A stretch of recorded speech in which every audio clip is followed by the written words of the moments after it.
With the last pick in this year's draft.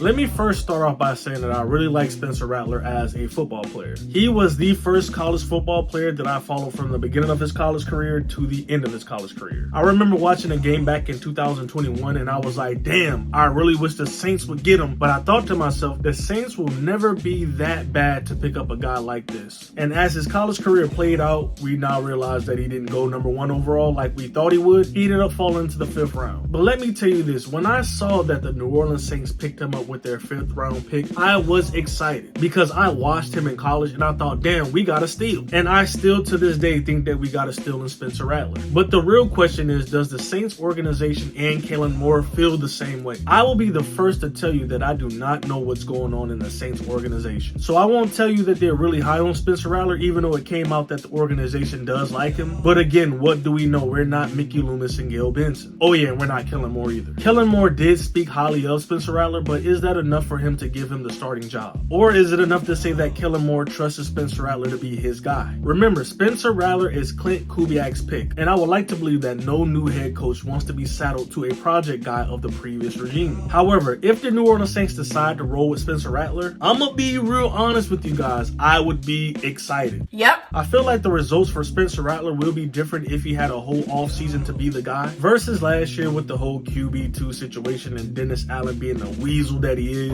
Spencer Rattler clearly beat Jake Hayner, but you know, when your coach is DA, bullshit happens. So a part of me feels like that was the first scratch on Spencer Rattler's confidence. It also felt like the New Orleans Saints didn't have a real plan for Spencer Rattler. It was just go out there and try to do what you can with what you have. And boy, he didn't have anything. I feel like if you could put some weapons around him and the team is healthy, Spencer Rattler can go out there and get you some wins. And the worst case scenario is if he loses games and you are terrible this year, you're right back in the top 10 and you can pick your franchise quarterback from there. However, I do feel like the New Orleans Saints will pick a quarterback this year. It may not be with the 9th pick. It may not be with the 40th pick. It might be in one of the later rounds. I've been watching some film on these quarterbacks and I'm kind of impressed. Let's start off with Shadur Sanders. I believe a lot of people don't want him to come to the New Orleans Saints because of his personality and his dad. Personalities? Like, bro, is that what you truly worried about? Personality? Look at the New Orleans Saints current quarterback, Derek Carr. This is personality 101. This guy is a total cancer. But hey, God forbid guy show his Rolex off in the game. He's too much for this team. There's people out here acting like he committed a crime. He's a felon. It's just a lot of bullshit around his personality. Like seriously, I don't care about none of that. Can you play football? As long as you're not out here killing people and harming women and beating on children, you can play for my football team. That's the problem with the New Orleans Saints. Y'all want these high character guys and they do not pan out. If Shadur Sanders falls to 9 and he's there, take him. That's my personal opinion. If you don't, that's cool. But if he's there, take him. Just take him, bro. You miss 100% of the shots you don't take, man. Take the shot. We need some personality in this organization. We always talk about the New Orleans Saints not getting no respect and flying underneath the radar. If Shadur Sanders comes to New Orleans, all eyes will be on the New Orleans Saints.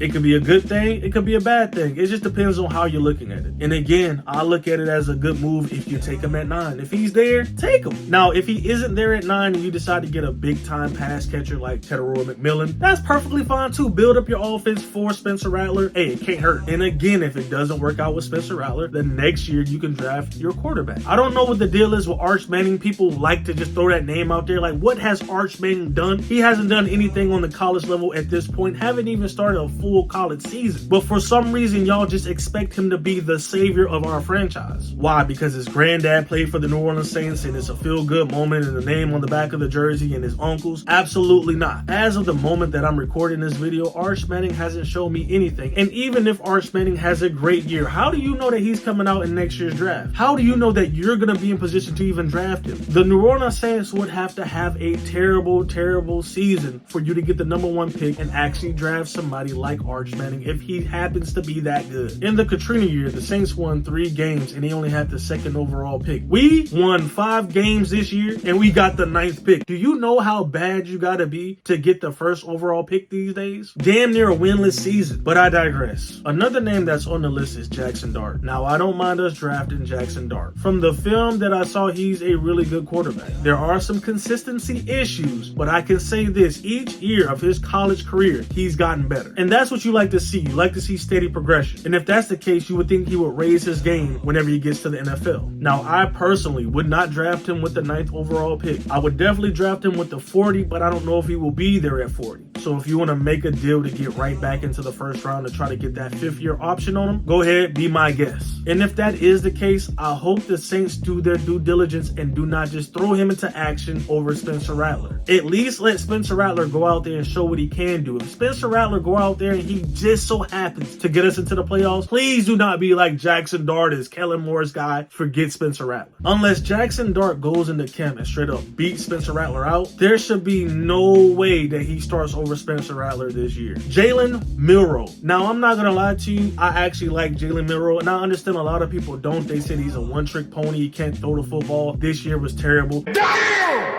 I know, I get it. But his upside is phenomenal. I feel like the things he lacked in college, if you pair him with a good quarterbacks coach that know how to develop, you could probably improve his game. If we had to say what his ceiling is and his floor is out the NFL in a couple years. His ceiling is like Lamar Jackson status. Oh! And I know y'all are like, hold your horses.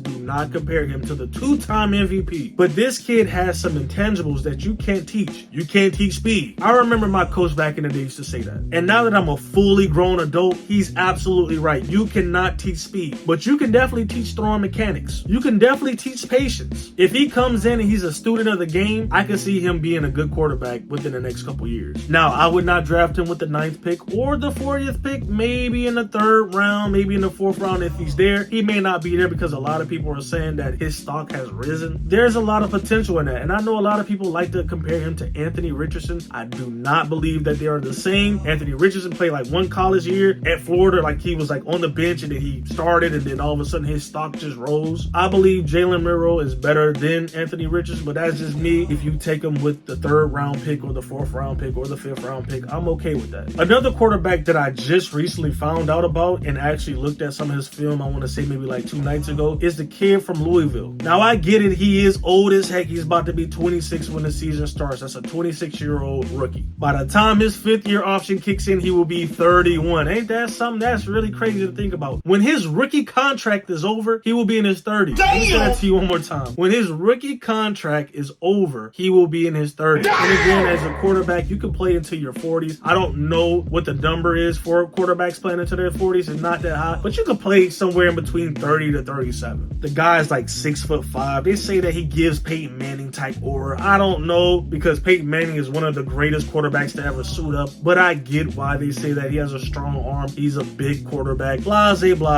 He does look good. I'm not gonna lie to you. I saw his film. He does look pretty solid. And again, if you decide to pick him up in the 3rd round, the 4th round, if he's there, if none of the guys that you had a higher rating on isn't there, definitely take him, because we know that the Saints are gonna take a quarterback at some point during this draft. I want to talk about the quarterback from Syracuse, but I haven't really watched any film on him just yet, so I can't really speak too much on him. But a player that I can speak on is Quentin Ewers. If we go after him, it's like I said with the other quarterbacks, pick him up with the 3rd, 4th, or 5th round pick. I'm cool with that, but do not go out and get him with the 40th pick. I feel like the first 2 picks should be game-changing picks. If you're not going to get Shadur at 9, you should be getting a skill position within those first 2 picks. If it's not Shadur Sanders at 9, you should be getting a receiver, a tight end. You can get a pass rusher. I know some people aren't high on running back, but you can even get a running back at 9. If that's what you want to do, you go get Janty. But I truly feel like we shouldn't be reaching for a quarterback unless it's someone like Jackson Dart or Shadur Sanders. You should not be reaching for them with the first 2 picks. So Jaylen Miro, Quentin Ewers, and the kid from Louisville, I think his name is like Tyler. Yep. You should be trying to get those type of players with the 3rd, 4th, or 5th round picks. Or you can just roll with Spencer Rattler and just go all out with the picks this year, getting receivers, corners, middle linebackers. Fill out your roster with young talent. A small part of me believes if they do not get Shadur at 9, they're just going to roll with Spencer Rattler and just fill out the positions around him. And I want to say that should be the way to go. However, I'm not in the Saints locker room. I'm not in the Saints front office. I'm not a part of the Saints brass. I've been seeing a lot of videos saying that the Saints aren't high on Shadur. How would you truly know that? How would you truly know that? Unless you are Mickey Loomis, Kellen Moore, and Gail Benson, you don't know what they feel. You don't know if they really like Shadur or if they just saying that just to throw people off from him. Around this time of year, teams lie just so their opponent doesn't get ahead of them. So why would a team come out and say they like or dislike a player when another team can jump over you and ruin your whole draft board? Like, you can say whatever you want to say. I feel like them distancing themselves from Shadur Sanders says a lot about what they think about Shadur Sanders. It's kind of like, I'm not interested, so you shouldn't be interested, but if the time comes, I was actually interested this whole time. So I would take that with a grain of salt. But then again, the Saints insiders might be right. The New Orleans Saints might just roll with Spencer Rattler. But again, we do not know what the people at the top of this organization is thinking. So maybe we should just relax a little bit because we're not general managers.